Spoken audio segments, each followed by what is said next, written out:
Lieutenant Governor Boyd Rutherford, Major General Tim Gowan, who's the Adjutant General of the Maryland National Guard, and Colonel Jerry Jones, the Superintendent of the Maryland State Police. Yesterday, our nation's capital, the seat of our federal government and the heart of our American democracy, came under siege in a heinous and violent assault. While we are all still taking stock of what happened and why it happened, I want to provide a situational update on the state of Maryland's response yesterday and the additional actions we have taken today. I was in the middle of a video conference yesterday afternoon with the Japanese ambassador to the United States when my chief of staff came in to inform me that the U.S. Capitol was under attack. I immediately excused myself from that video conference and convened an emergency meeting immediately of our entire unified command team, including General Gowan, Colonel Jones, our senior staff, our Homeland Security Advisor, and leaders of the Maryland State Police and the Maryland National Guard. We immediately offered support to the District of Columbia, which submitted a direct request for law enforcement support through the Emergency Management Assistance Compact. I directed Colonel Jones to immediately mobilize our entire mobile field force of 200 specially trained Maryland State Police troopers to provide security for our nation's capital. I also instructed General Gowan to immediately call up our initial response force of the Maryland National Guard. Right in the middle of that meeting with our security team, I got a phone call from House Majority Leader Steny Hoyer, who was calling me saying that he and Speaker Pelosi and Senator Schumer were all together in an undisclosed bunker they've been spirited off to, some undisclosed location, that the U.S. Capitol Police was overwhelmed, that there was no federal law enforcement presence, and that the leaders of Congress were pleading with me as the Governor of Maryland for assistance from Maryland's National Guard and State Police. I informed Speaker Hoyer and the other leaders that a force of specially trained riot police equipped to respond to civil disturbances, along with members of allied and local law enforcement agencies, were already en route to the Capitol. I also told them that I authorized the mobilization of the Maryland National Guard and that I was ready, willing, and able to immediately deploy them to the Capitol. However, we were repeatedly denied approval to do so. Under federal law, the mayor of the District of Columbia does not have authority over the Guard, and we must receive approval from the Secretary of Defense before we're able to send our Maryland National Guard across the border into the federal city, into the District of Columbia. So we had a little back and forth trying to get that authorization. In the meantime, we did not hesitate. We continued to mobilize and get ready so that if and when we finally got that approval, we could immediately move. Approximately an hour and a half later, I got a call on my cell phone from the Secretary of the Army, Ryan McCarthy, who gave us the authority that we needed to be able to move into the city. The initial contingent of Maryland National Guard members were the first to arrive in Washington from out of state. I just got back from the D.C. Armory, where I had a chance to meet with and thank some of the members of the National Guard for their service on this important mission to protect our nation's capital. I thank them for their service, and I told them that this assault on our democracy cannot stand. I just want to assure all Americans that the state of Maryland will do anything and everything we possibly can to continue to secure the core of our nation's capital and to ensure the peaceful transition of power. Today we are extending the Maryland National Guard's mission in Washington, D.C. through the inauguration and the end of the month. As part of a coordinated effort with federal and local law enforcement. The Maryland State Police's mobile field force team provided security support to restore the peace at the U.S. Capitol building last night, and also assisted the Metropolitan Police throughout the night with the enforcement of curfew violations. Maryland State Police commanders are in constant communication with D.C. law enforcement officials, and we have assured them that we will continue to provide any further assistance that they require.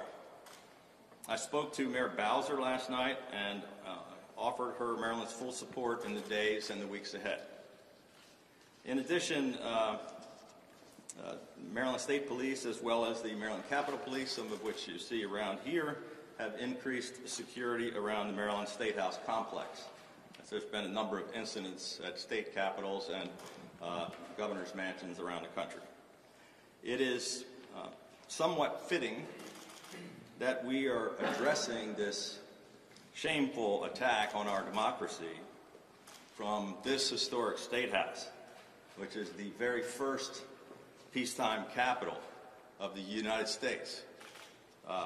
After all, it was right here that the peaceful transition of power was born 236 years ago, after leading the colonies to victory in the Revolutionary War. General Washington resigned his commission as Commander-in-Chief of the Continental Army right here, right there, in our old Senate chamber. At the time, the idea that a military leader would voluntarily transfer power to the people's representatives was virtually unthinkable and was without precedent in human history. But this selfless act secured our nation's future as a democratic republic and as the leader of the free world. Generations of Americans have sacrificed their lives, their fortunes, and sacred honor so that the miracle of self-government and the orderly transition of power could become commonplace. Over the last 2 months, this sacred tradition has come under attack from our own president, who has chosen to fan the flames of hate and mislead millions of voters through lies and conspiracy theories, rather than face the reality of his own defeat. I grew up in the shadow of the United States Capitol. I proudly stood by my father's side at age 12 on the floor of the House chamber as we both took the oath of office, an oath to support and defend the Constitution of the United States. It's clear to me that President Trump has abandoned this sacred oath. What we saw in the nation's capital was not just an attack on the people's representatives or historic buildings and our law enforcement. It was an attack on the rule of law, the foundations of self-government, and who we are as Americans. The mob may have shattered glass, but they did not, and they will not, shatter our democracy. From governors and secretaries of state and the judiciary and the Congress, our institutions have held firm in the face of this attempted insurrection. But we remain at a fragile moment, and each of us, especially those who hold elective office, have a choice to make. We can show those who feel forgotten that we can actually deliver solutions to the serious problems that face us, or we can continue to perpetuate this toxic politics, rabid tribalism, and hatred.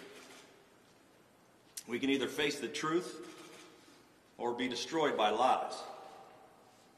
We can either descend into chaos and rancor, or we can rise above and meet this test with real courage and patriotism. I could never fathom a day like yesterday in America, but I will not stand for it, and neither should any American. I think I speak for many Americans when I say enough is enough. Enough of the lies, enough of the hate, enough of the total dysfunction, just enough. And I promise to do everything in my power to rebuild trust in what makes this nation great, to heal old wounds rather than inflame them, and to make sure that democracy, that the people always prevail. And God bless the great state of Maryland and the United States of America. With that, I'll be happy to take some questions. Governor, what did the Secretary of Defense say? What, in denying authorization for the Maryland National Guard, what was the reason given? Well, none of us really spoke to the Secretary of Defense, but we were repeatedly, General Gowan was repeatedly being told by the National Guard at the national level that we did not have authorization. I was actually on the phone with Leader Hoyer, who was pleading with us to send the Guard. He was yelling across the room to Schumer, and they were back and forth saying, we do have the authorization. And I'm saying, I'm telling you, we do not have the authorization. And so we had multiple times, the general was, we running up the flagpole, we're ready, don't have authorization, don't have authorization. And then I get a call an hour and a half later out of the blue, not from the Secretary of Defense, not through what would be normal channels. I got a number I don't recognize on my phone. I, pick it up anyway. Larry Hogan, and it's like, just Ryan McCarthy, Secretary of the Army, Governor. Can you come as soon as possible? It was, it was like, yeah, we've been waiting. We're ready. I can't tell you what was going on the other end on the decision-making process. There's been lots of speculation in the media about that, but I'm not privy to what was going on inside the White House or inside the Pentagon. Governor, should the President resign? Should we invoke the 25th Amendment? Where are you at with that discussion? Yeah, look, here's where I am. I think there's no question that America would be better off if the President would resign or be removed from office, and if Mike Pence, Vice President of the United States, would conduct a peaceful transition of power over the next 13 days until President Biden is sworn in. Now, how the details of if that's going to happen or how that should happen, I don't know. But I think Vice President Pence, who's a friend and has been for a long time, I have tremendous respect for. I think he did the right thing, stood up for the rule of law, stood up to protect the Constitution. There's speculation that he was involved in finally making the decision about the National Guard. I don't know. But we need leadership right now, and we need to stop all of this craziness. Governor, how many National Guard members and Maryland State Troopers are in Washington now? So we have 500 members of the National Guard right now. We have about 200 Maryland State Police and other allied agencies, but they're actually just outside the city now. They finished their mission last night successfully. And they're communicating they're still mobilized and still ready to provide whatever assistance that the Metropolitan Police or the Capitol Police request. But we're waiting for the next mission. So they're called up and mobilized, but not taking direct action right now as we speak. Governor, you said it took an hour and a half to get the clearance. How much sooner would the Guard have arrived at the Capitol had you gotten that clearance the first time? Well, it's hard to say. There is time to ramp up. So in discussions with General Gowan, You know, the National Guard, they have to get ready. So my decision, along with our security team and the general, was, well, I don't want to wait to get the authorization and then get people ready. So I'm going to authorize them. So you call them up, get them mobilized, and then we'll be closer to being in the city when we get the call. It took a little longer, but you know, we were the first ones to arrive. Maryland was the very first Guard to show up. What did the Guard do when the Guard members from Maryland arrived? We protected the U.S. Capitol. Does this new mission change the Guard's role in vaccine? And the Library of Congress. Does this new mission change the Guard's role with vaccine deployment? No, we still have the Guard we have different teams of people. It's you know, it's ironic, but I mean, you know, we've been focused like a laser on the vaccine. Today we crossed 100,000 vaccines. We had another team of Guard deployed into Prince George's County to assist them with their vaccines.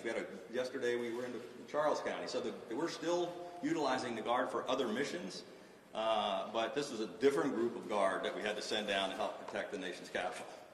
Governor, I take it, given what you have been describing to us, that there was no pre-planning before yesterday for any sort of eventualities with the state or... Well, there's been ongoing discussions with all the federal agencies and all of our state agencies for a long time about the inauguration, which we're always involved in. But this particular mission yesterday, you know, it just seemed to be a little dysfunctional. And I can't explain. I don't know. I don't think any of our team knows exactly why the U.S. Capitol was not protected and how this treacherous mob was able to break through. But all I can tell you is what we did immediately to try to help stop the situation.